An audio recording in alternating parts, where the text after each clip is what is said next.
Assalamualaikum warahmatullahi wabarakatuh. Bismillahirrahmanirrahim. Alhamdulillahirabbil alamin. Wassalatu wassalamu ala asyrafil anbiya'i wal mursalin Sayyidina wa maulana Muhammadin. Amma ba'd. Pemirsa sekalian, jumpa lagi dengan saya di channel Asyif Halimi. Kali ini kita akan membahas tentang melamar. Melamar atau meminang merupakan keharusan yang dilakukan sebelum menikah. Mengapa kita harus melamar atau meminang terlebih dahulu?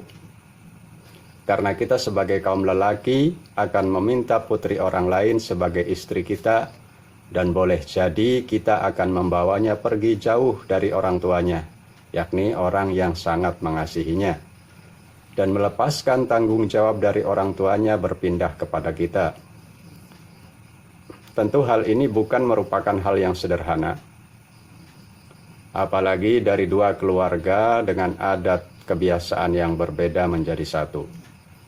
Maka itu perlu keridhaan atau izin dari kedua orang tuanya yang telah mengasuhnya, yang telah mendidiknya, dan tentunya yang lebih mengasihinya mungkin daripada suaminya.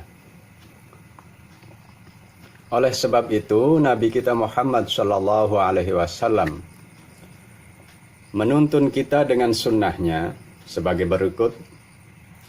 Disunahkan bagi orang yang melamar, baik untuk dirinya sendiri ataupun untuk orang lain, agar memulai perkataannya dengan salam tentunya, kemudian memuji kepada Allah atau mengucap Alhamdulillah, lalu membaca sholawat kepada Rasulullah dan membaca syahadat tauhid dan syahadat Rasul. Lalu berkata, saya atau kami datang kemari untuk melamar anak gadis kalian yang bernama Fulana, atau disebut nama gadisnya.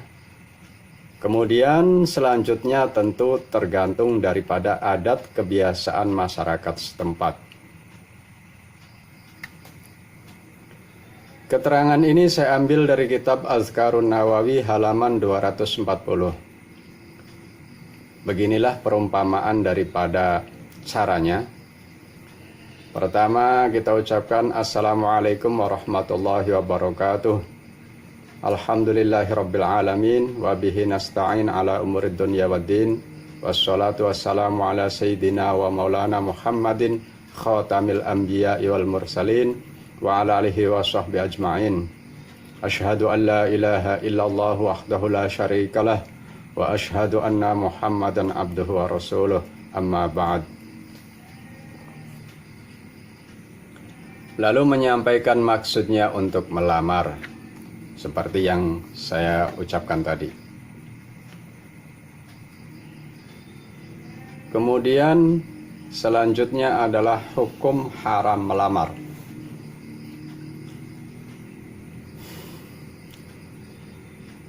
Haram hukumnya melamar perempuan yang telah dilamar oleh saudaranya atau temannya atau saudara muslim lainnya, kecuali saudaranya tersebut telah melepaskan lamarannya atau tidak melepaskan lamarannya, tapi mempersilahkan saudaranya untuk melamar perempuan yang sama agar sang perempuan atau keluarganya bisa memilih salah satunya, dan semua itu dilaksanakan atas dasar sukarela.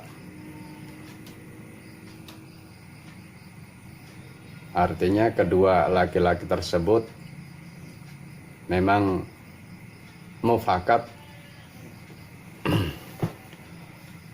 untuk melakukan hal itu.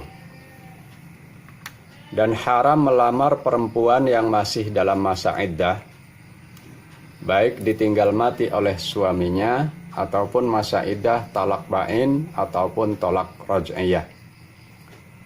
Walaupun hanya sekedar merupakan perkataan umpamanya begini, aku akan menikahimu nanti setelah selesai masa iddahmu. Perkataan seperti itu pun haram hukumnya bagi perempuan yang masih dalam masa iddah. Kemudian perempuan ada kalanya masih gadis dan ada kalanya sudah janda.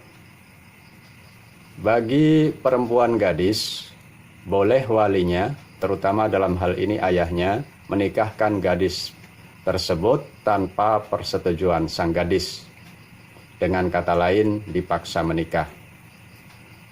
Tapi ada dua syarat yang menyebabkan boleh menikahkan anak gadisnya tanpa persetujuan sang gadis.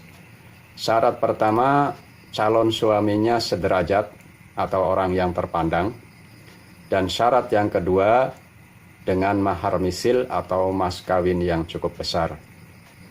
Artinya tidak harus kedua-duanya, tapi boleh salah satu daripada syarat tersebut ada.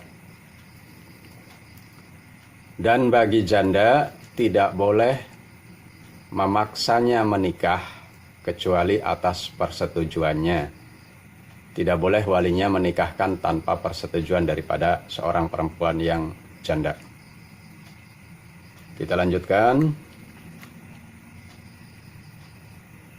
Khutbah nikah dan akad nikah dan doa setelah nikah.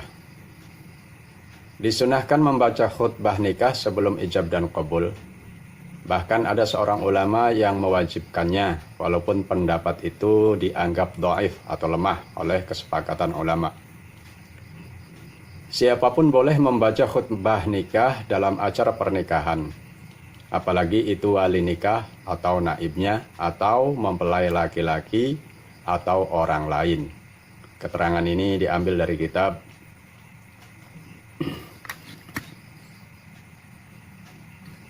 Nihayatuz Zain, halaman 299.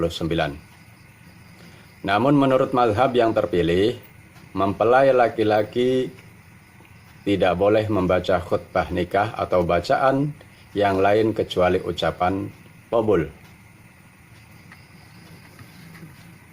Keterangan ini diambil dari kitab Azkarun Nawawi halaman 241.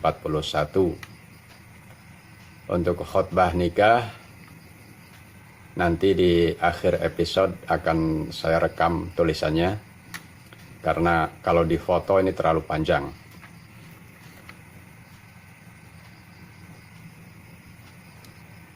Dan setelah selesai khutbah nikah, biasanya sang khotib membaca aqulu qouli hadza wastaghfirullaha li wa lakum ajma'in fastaghfiruhu innahu huwal ghafurur rahim.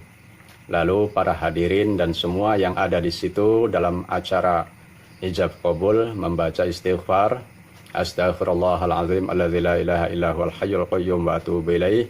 Kemudian membaca dua syahadat, asyhadu an la ilaha illallah wa asyhadu anna muhammadar rasulullah. Dan khutbah nikah yang akan saya rekam ini diambil dari kitab Nihayatuz Zain karena tidak terlalu panjang dan juga tidak terlalu pendek. Setelah itu barulah ijab qabul, dan disunahkan bagi wali sebelum ijab qabul membaca bismillahirrahmanirrahim. Alhamdulillahirabbil alamin wassalatu wassalamu ala asyrafil anbiya'i wal mursalin sayyidina wa maulana Muhammadin wa ala alihi washabbihi ajmain. Amma ba'd. Usikum bitaqwallah ya fulan bin fulan. Uzawijuka ala ma amarallahu bihi min imsakin bima'rufin aw tasrihim bi ihsan. Lalu masuk pada rukun nikah, yakni ijab qabul. Dalam hal ini tidak perlu saya bacakan ya, karena ini bagian daripada penghulu, tugas penghulu ataupun naib ya. Dan untuk akad nikah boleh menggunakan bahasa yang telah diterjemahkan ke dalam bahasa yang digunakan oleh orang-orang yang melaksanakan akad nikah.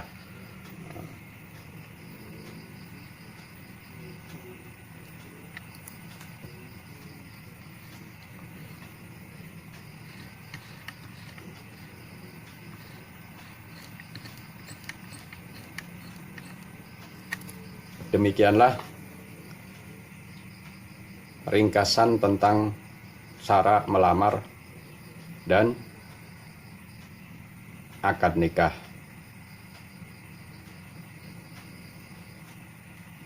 Sampai ketemu lagi pada episode berikutnya. Wassalamualaikum warahmatullahi wabarakatuh.